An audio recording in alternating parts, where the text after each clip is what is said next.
келген кіші мында таба уникаль раритет музей экспонатлары, алар инде силилер тарих турында.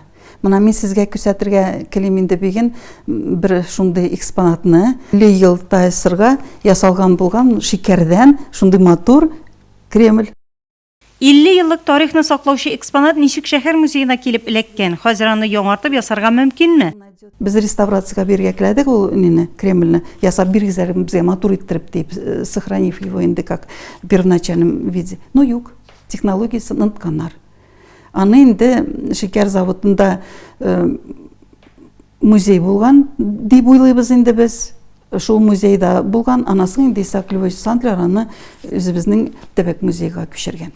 Бу экспонатның авторы кем? Әлегә төгәл җавап юк. Шуңа күрә хөрмәтле телевизор караучыларыбыз, бу тарихи әйбергә кагылышлы истәлекләрегез булса, сездән хатирәләр яңартуны көтеп калабыз.